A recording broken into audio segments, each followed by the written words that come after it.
한국신문에 중국 특파원들이 비교적 중국 상황을 전하니까 보시게 되면은 이런 기사는 미국 신문에는 찾기가 힘든 거죠.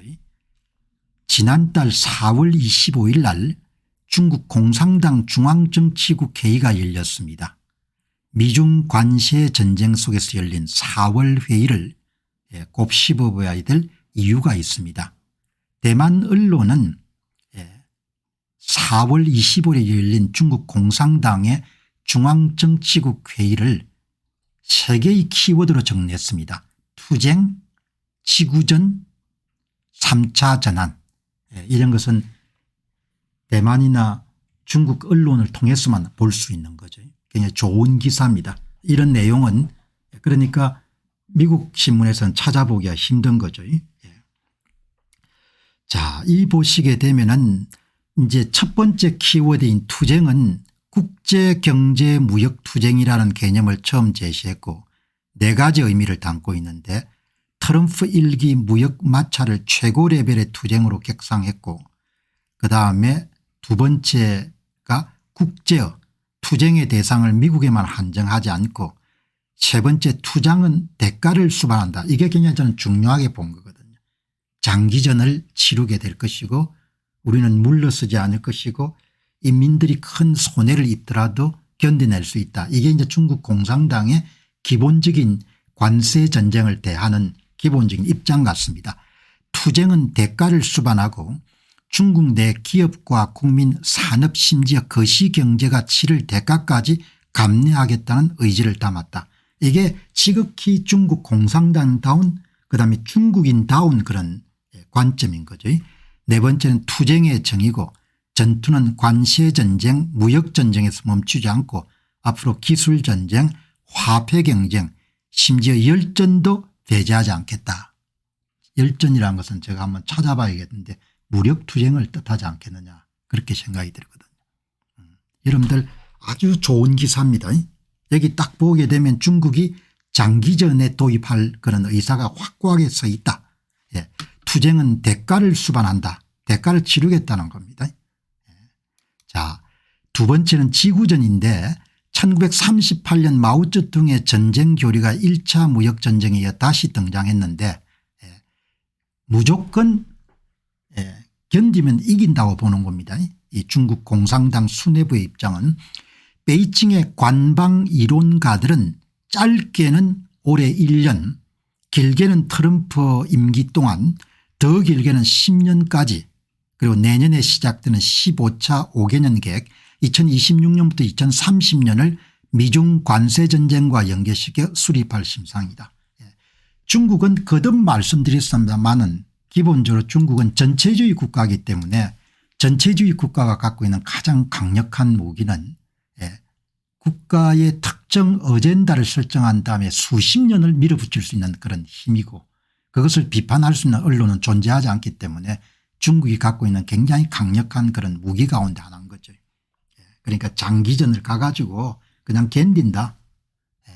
뭐 트럼프가 압박을 해봐야 그냥 기껏해야 4년밖에 되지 않지 않느냐 이렇게 보는 겁니다.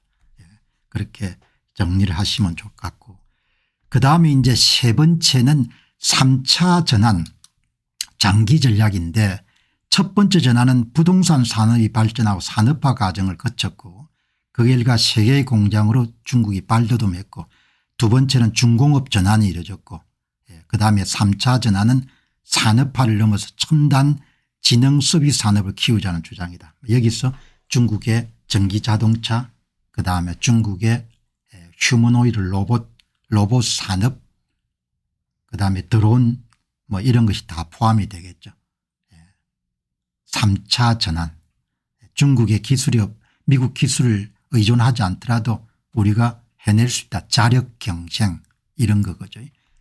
그래서 이제 최근에 시진핑 주석이 딥시크를 비롯해서 알리바바나 이런 데를 초청해 가지고 간담회를 개최하고 이런 부분들은 자신이 있다고 이렇게 보는 거죠. 중국이 만약 3차 전환까지 성공한다면 한국 경제의 운신폭은 더욱 좁아질 것이다. 어제 여러분들이 말씀드린 바와 같이 한국의 로봇 청소기 시장이 4년 만에 58%를 점했거든요. 중국이. 그거는 그냥 간과하고 넘어가기는 굉장히 중요한 그런 실상이거든요. 그러니까 중국이 만약 3차 전환까지 성공한다면 한국 경제의 운신의 폭은 더욱 좁아질 것이다. 이거는 뭐 미래형이 아니고 이미 현재 상당 부분 진행된 이야기다. 이렇게 보시면 좋겠습니다. 여러분 꼭 같은 이야기를 이제 투자업계에 계시는 분들이 트럼프 이 전체주의 체제고 특히 이제 관영 언론을 통해서 국민들 여론을 조작할 수 있는 그런 나라에서는 외부의 적을 항상 만드는데 뭐 이번에는 어김없이 도널드 트럼프 미국 대통령이 외부의 적이 되는 거죠. 적이 없으면 과상의 적이라도 만들어 투쟁을 하지 않습니까? 우리나라에서도 똑같은 의미로 사용되는 건국. 발음상은 전혀 트럼프를 연상시키지 못하지만 트럼프의 닉네임이 건국이라는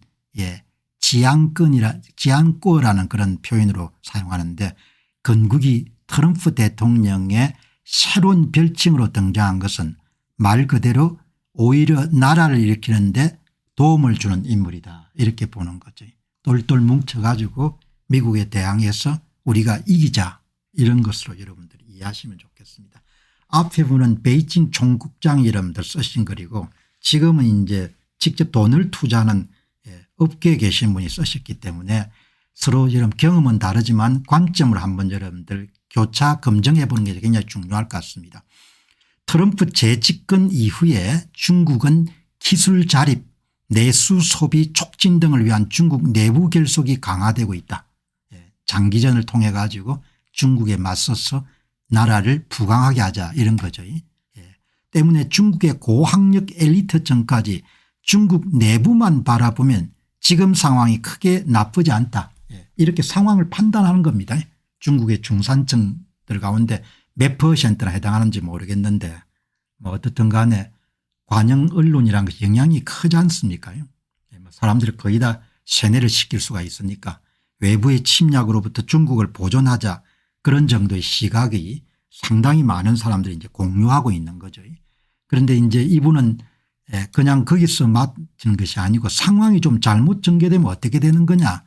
문제는 상황이 악화될 가능성도 배제하기 어렵다는 사실이다. 중국이 장기전에 여러분들 돌입해 가지고 끝까지 버티게 되면은 트럼프 행정부가 그냥 손 놓고 가만히 있겠느냐 이야기죠. 그거를 여기에 이철민 대표가 글의 마지막 부분에 강조하는 저는 이렇게 될 가능성이 높다고 보거든요. 중국이 장기전 지구전을 대해 가지고 당신이 뭐 떠들어봐야 4년밖에 더 하겠느냐 이렇게 생각하는데 그렇게 되면은 상황이 악화될 가능성이 일어나게 됐는데 상당수 중국인이 대미 수출과 관련된 다양한 산업에 종사하고 있고 내수 진작만으로 생계를 지키기에 충분치 않은 구조적 환경을 트럼프 대통령이 끝까지 공략할 수도 있기 때문이다. 그래서 카드가 없는 겁니다. 미국은 카드를 갖고 있고 그다음 보시기 바랍니다. 투자업계에 계시는 분이기 때문에 미국이 사용할 수 있는 카드를 이렇게 내열한 겁니다. 또 다른 압박 수단으로 미국이 우방국의 대중국 금융거래 투자거래까지 금지하라고 요구할 가능성이 있고 중국 기업에 투자하거나 혹은 중국 자본을 유치한 기업에 대해 미국이 제재를 가할 수 있다는 루머가 광범위하게 퍼져가고 있다. 미국의 이런 벌써 상하원에서 공화당 의원을 중심으로 해서 미국 정시에 상장되어 있는 중국의 여러분들 큰 기업을 퇴출시키자는 이야기가 구체적으로 나오지 않습니다. 루머 정도가 아니고 만약 홍콩까지 미국 정부가 제재 대상에 포함을 시키게 되면은 가뜩이나 싱가포르의 경쟁력을 빼앗기고 있는 홍콩의 금융산업은 급격히 쇠퇴할 가능성이 높다. 네버드레스 그럼에도 불구하고 중국 당국은 끝까지 밀어붙이려고 하겠죠.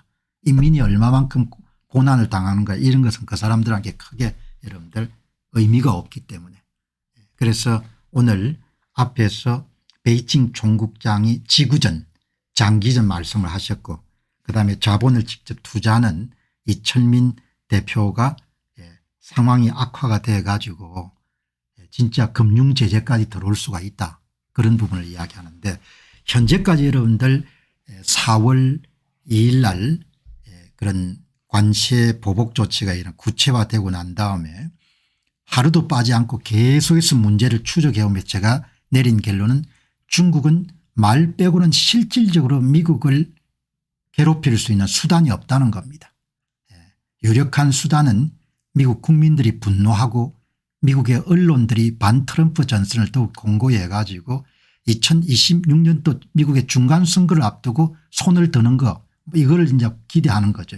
그 외에 실질적으로 중국 당국이 미국을 대상으로 해서 보복할 수 있는 수단은 없는 것 같다. 그러나 미국은 수많은 수단을 갖고 있다. 이렇게 보시면 좋을 것 같습니다. 자, 보시죠. 이제 오늘은 좀 주가가 약간 보합세였는데 관세 폭탄이 이렇게 터지게 되면은 이제 한국에는 1,000억 불 이상 정도의 미 증시에 지금 돈이 들어가 있지 않습니까?